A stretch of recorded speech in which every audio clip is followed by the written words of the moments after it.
A very good morning to all our dear viewers outside there. Welcome to another edition of The Other Perspective. My name is Abel Eseru. I will be today's moderator. In the papers today in Uganda, government is protesting the meddling in our internal affairs by German, whose ambassador is said to have communicated directly to Buganda Road Court Chief Magistrate, requesting that Mr. Kakwenza Rukirabaija be allowed to travel to Germany to pick his award from Penn Center in Germany. You know, Lukrashaba is a writer, and he is currently battling charges of offensive communication under the Computer Misuse Act in Uganda. We do know that this comes after the press has been awash by continuous human rights violations of Ugandan citizens by statutory agencies, and Kakwenza himself is one of the victims whom we have seen. Most of his pictures are being shared on social media and other platforms where there are marks of being him to be claimed to have been tortured by the security forces. And we have also seen another person who is a new National Unity Platform registrar from Kasese district, Masireka, also who came out and is sharing his audio on how he was tortured by the security forces. But that's not the only issue. We have also seen the continuous kidnap of various actors with dissenting voices by the drones, arbitrary arrest of citizens, and also detentions and disappearances. The worsening situation of the human rights violation has made, of course, diplomatic missions to come out and caution Uganda on some of these uh, worsening human rights violations. For instance, on the 1st of February 2022, the US mission in Uganda issued a statement on the regarding credible accounts of forced disappearance, arbitrary detention, and torture in Uganda. Also, on the 7th of February 2022, the European Union delegation to the Republic of Uganda also made a statement on torture and human rights violations in Uganda. This is to remind you that this is a country that went to elections and the head of state was sworn in and took oath. And he was, while taking the oath, he mentioned that he's going to protect the human rights of Ugandans. But it seems that by having elections, Ugandans have been made to believe that we have an electoral democracy in place, but the action seems to be different. So today we are going to interrogate whether Uganda is experiencing electoral democracy or electoral authoritarianism. We are joined by three guests. The first one is Ms. Priska Wanyenya, who is a parliamentary journalist who reports from Uganda's parliament, and she's also a passionate person in the area of human rights. But Wanyenya, Priska, you're welcome.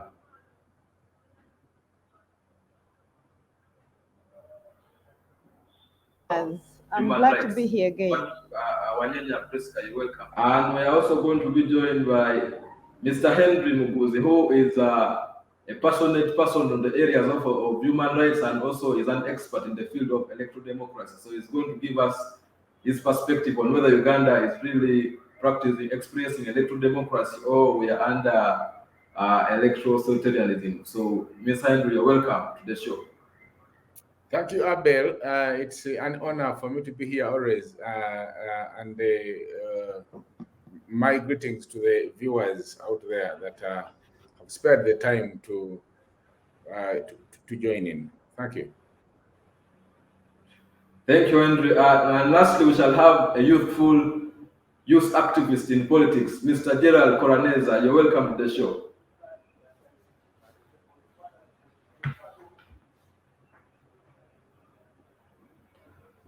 So I will start with you, Mr. Henry Muguzi. You are an expert in the field of electoral democracy, and you have observed various elections and you've understood how various regimes have been in power and how they have been governing. Can you help us understand what do you mean by when someone says electoral democracy and electoral authoritarianism? What do these two concepts mean? Thank you, Abel. And of course, quite an honor to be sharing my insights on such a mouth-watering topic, where we get to interrogate the correlation between electoral democracy and electoral authoritarianism. Now, you would recall that last year in January, around about this time, we went to the polls. Ugandans went to the polls, and we elected leaders to occupy political office for the next 5 years. And when we elected these leaders, we got to as a republic, we got to delegate our authority through the power of the ballot to them to lead us and lead us well. So to that extent, you would imagine that what we saw was electoral democracy. And of course, when you interrogate the concept of electoral democracy further, it presupposes that there should be active deliberation between the citizens, but also between the citizens and their elected leaders. Because when I give you my vote, I have actually delegated my authority. Remember, Article 1 of the Constitution of the Republic of Uganda states that all power belongs to the people, and who shall delegate it? So we delegated it. And the other thing we need to notice with electoral democracy is that it also presupposes that there is active citizen engagement, as I said, but that citizens are able to enjoy the right to speak, the right to be heard, the right to express themselves, even when the views they are expressing are in dissent. Because citizens cannot just sit and do nothing when the things that are being done are not in their interest and are not in their favor.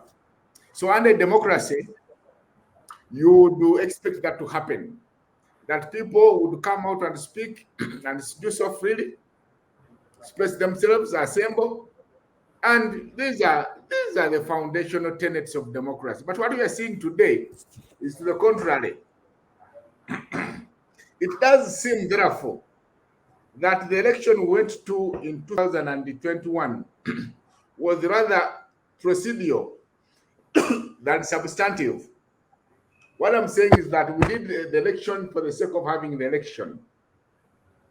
In what they call authoritarian democracies or electoral authoritarianism, you get to see that the people are allowed to exercise their constitutional duty of going to vote, like we did. So, and the opposition political parties are also allowed to participate in the elections, okay? And they're also allowed to challenge executive power, okay?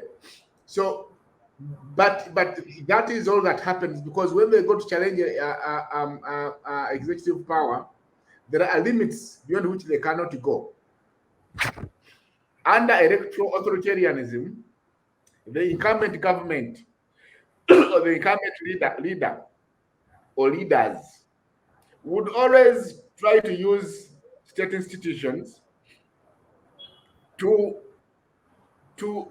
propagate violence in a way and a manner that undermines free and fair elections. They perpetuate violence in a way and a manner that tilts the election in their favor. Okay?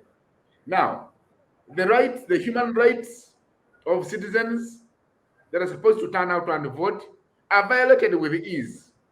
Okay? When you see these things happening, then you know you have now crossed the line from electoral democracy to electoral authoritarianism. Now,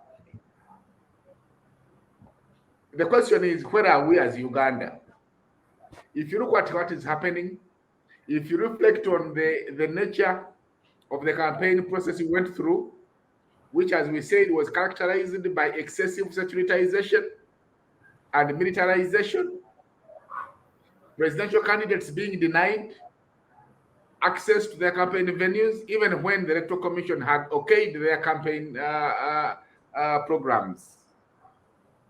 A situation where people lost their lives on the streets of Kampala and many others.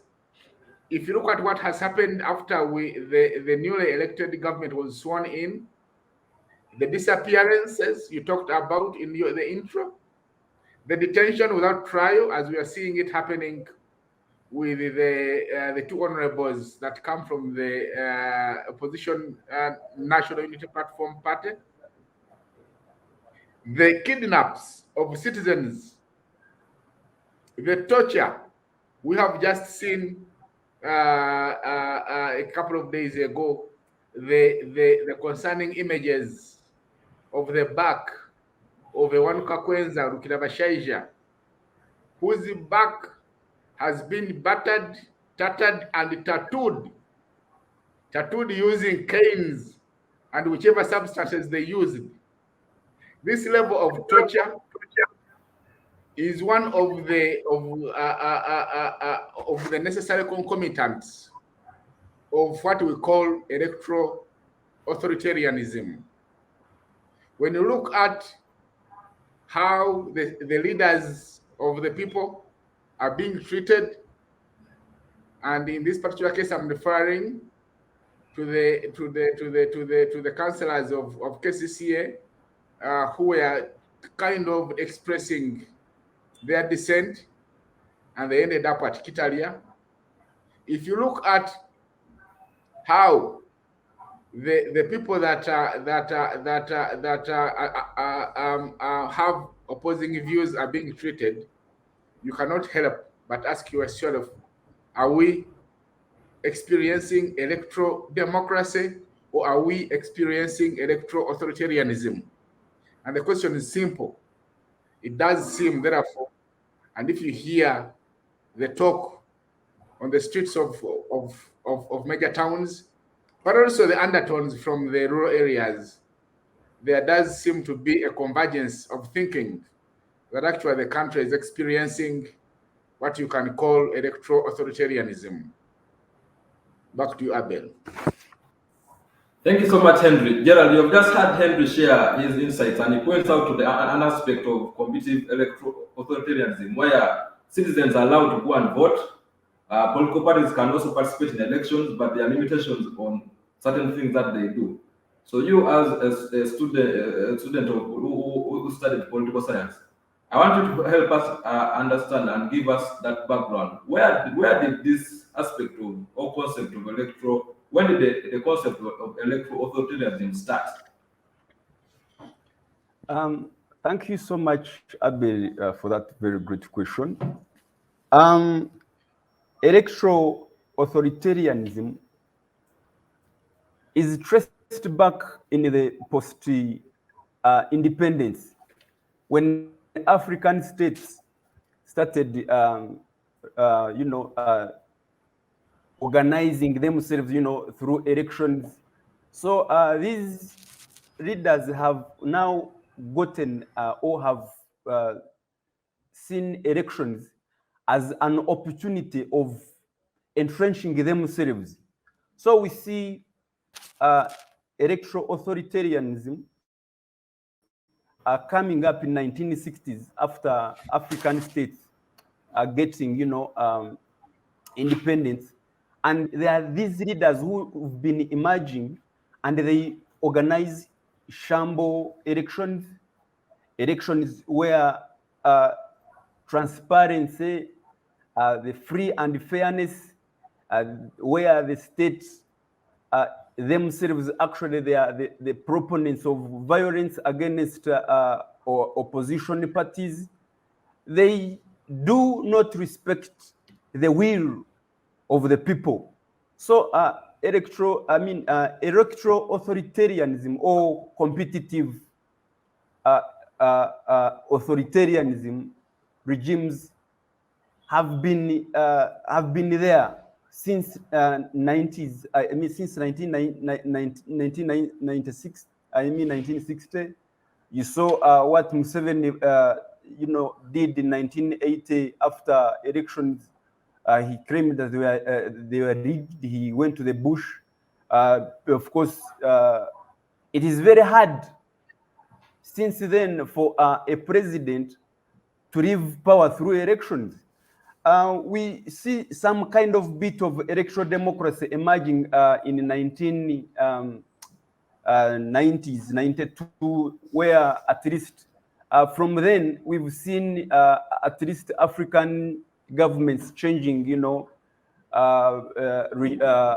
governments through elections. Like, for instance, you saw in Benin, in Senegal. There are some scenarios where really electoral democracy has been persistent. We've been seeing, changing of the leadership than, the way how we used to change, we used to entrench, our regimes through organizing those shambolic elections. So that's a little background that I can give.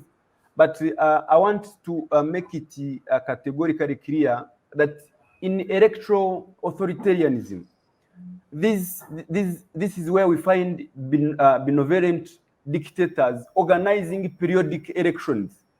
They want to show that elections, they are free and fair.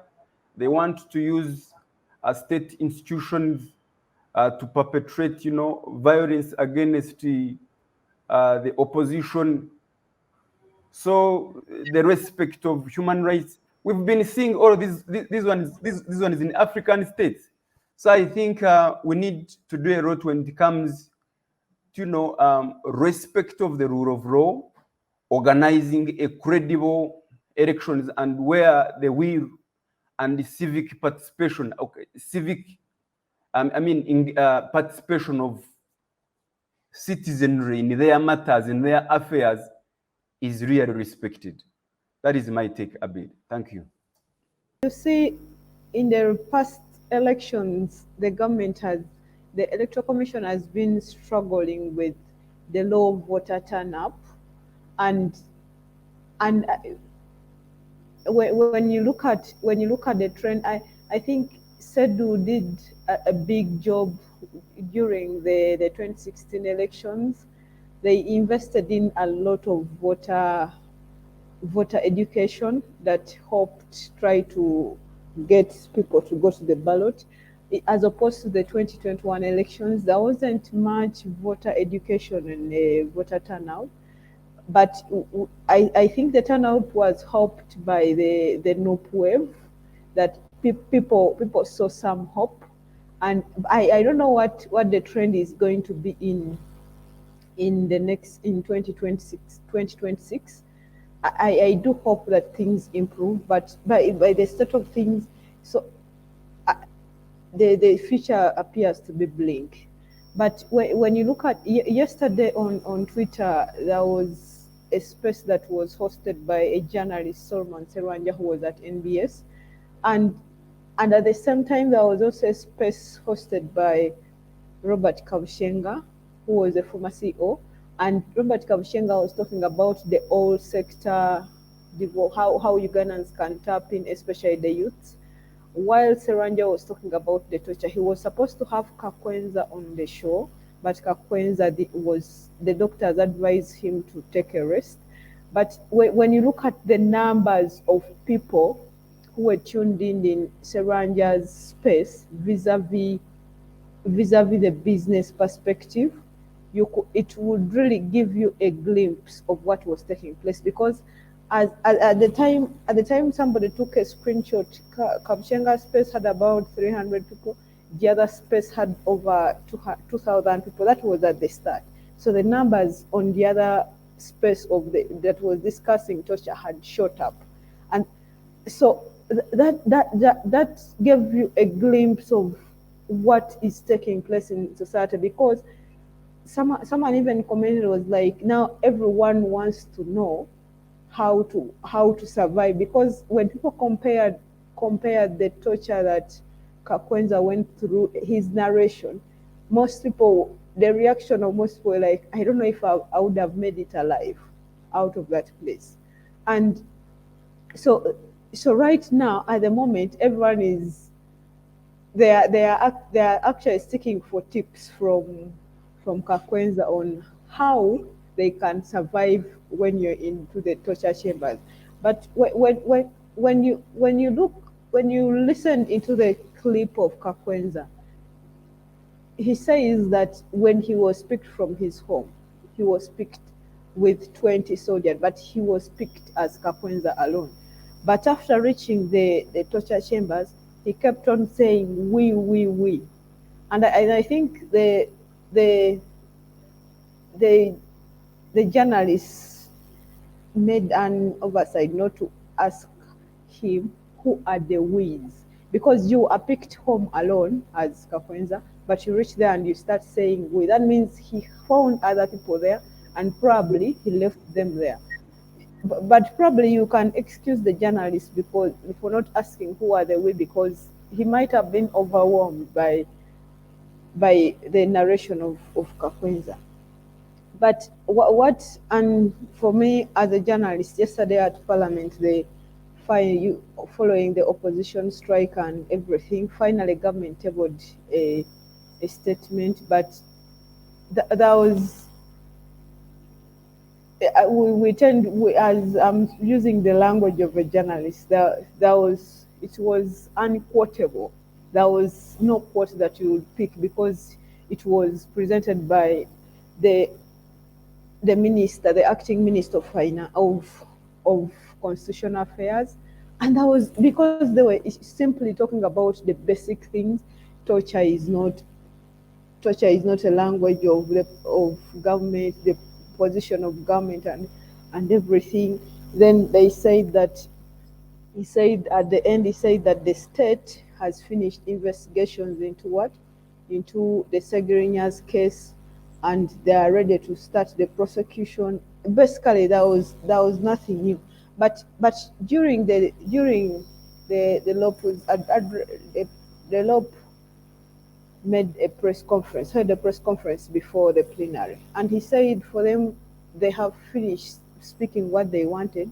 Let the government go and do their bit if they want to arrest themselves, because they know the people who are committing these crimes. But and when the statement came to Parliament, there is something that took me by surprise, because one MP, I've forgotten the name, I'm sorry about that, he said that he asked the deputy speaker to use her powers to order for the closure of of these detention facilities. And you know what the deputy speaker said? She said, I wish I had the powers to do that. That she doesn't have the powers to do that. So we are living in a trend whereby all the two other arms of government that would have saved us during this moment have been captured. Because look at the way the judiciary handled the Kakwenza court appearance. He was sneaked in even without his lawyers knowing. And up to now, the judiciary has not come out to say anything about the torture claims. All they are asking for is evidence. But even when the photos are making rounds, they are claiming they have not even given him the passport to go and seek for treatment. So it's like literally we are on our own. And you see, the media is looked at as the fourth estate. But me as a journalist, yesterday when the LOP say they were planning to censure the minister, I talked to my editor, and do you know what the editor told me? That story of Mukwezi being censured is saturated. Go slow on it. So that was the end of me and what? Because if someone has told you go slow on a story, they are the ones going to provide you with the space. What do you do?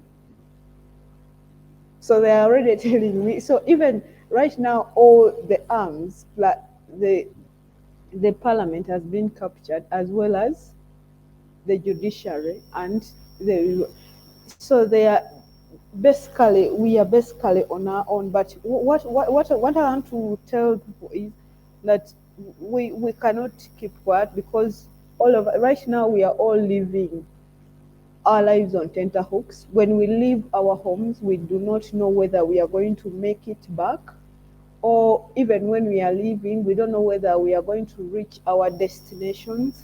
It's why we have to keep on talking about this, because torture doesn't know our political alignings, our colors, or our religions. It will all get back to us. Whether you're political or apolitical, it will really get back to us. So since we seem to be on our own, social media is now our own way. So we have to keep on talking about these torture things. And when people, when the other side links fake WhatsApp messages of of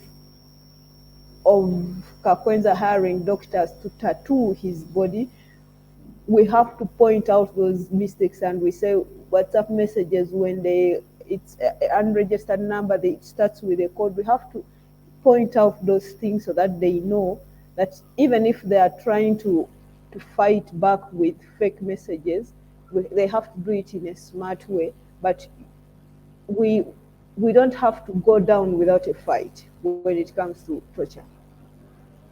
Thank you so much, Priska. And we have just had Priska share some of our insights, and most of our things speak to a regime which is under electoral authoritarianism.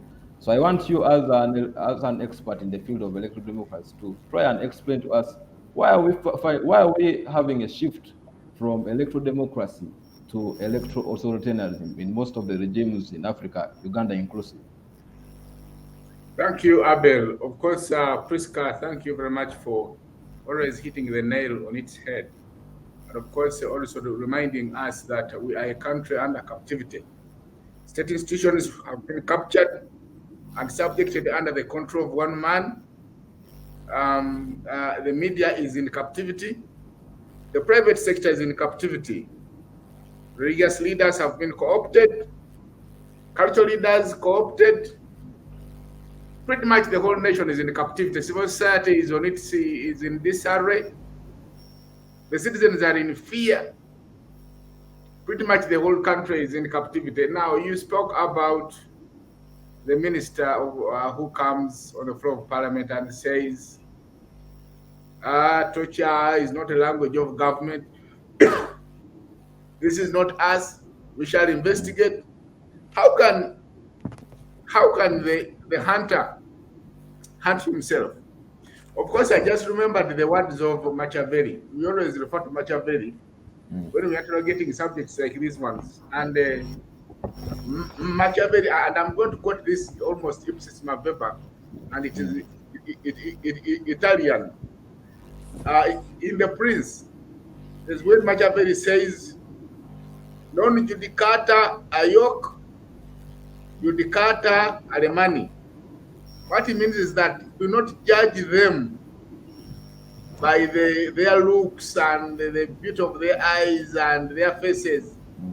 Judge them by their actions. Judge them by their hands. And by their hands, he refers to the actions they're doing. If you look at what is happening today, the arrest and detention without trial, the torture, mental and physical, the explanation we had from the president when he was trying to explain what is the meaning of the name Ozi, and other things, innuendos, allegations, statements, and other explanations that follow in that nature. You get to see that citizens are facing a situation where they're regretting what they just have in place. Was this government just elected, or did it burst onto power through armed insurrection? And therefore, these are scenes that are quite worrying. If you look at the Constitution, Article 24 of the Constitution, which says,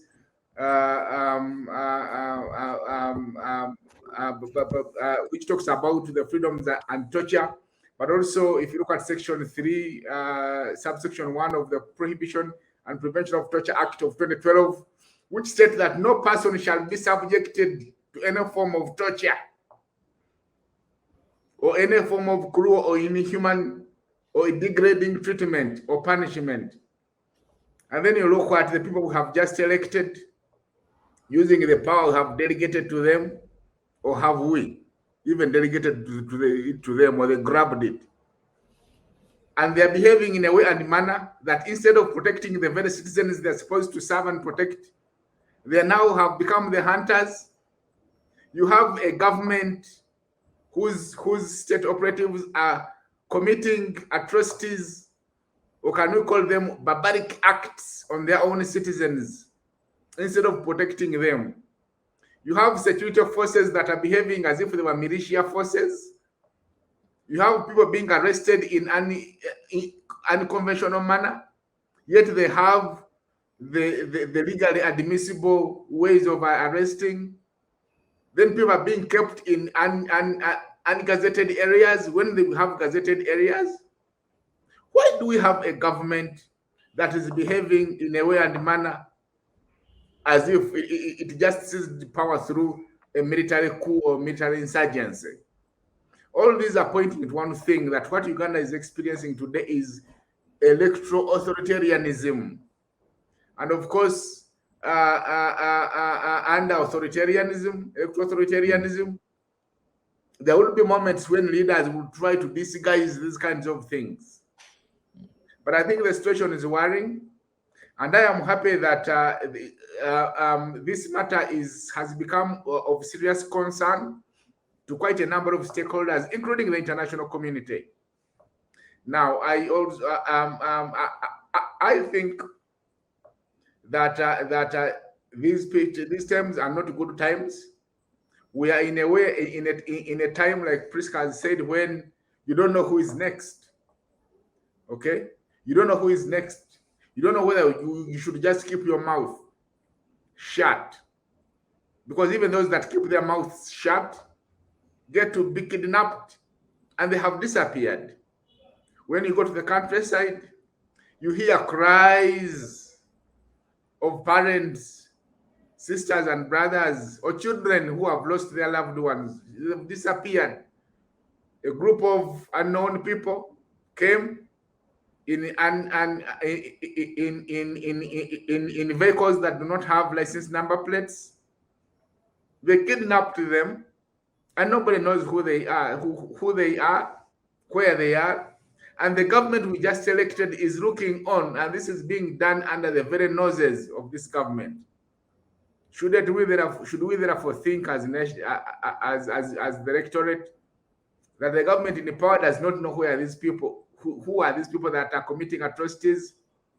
When we just saw 2 bombs go off in Kampala and less than 6 people dying, and the pursuit was triggered, we are now in Congo.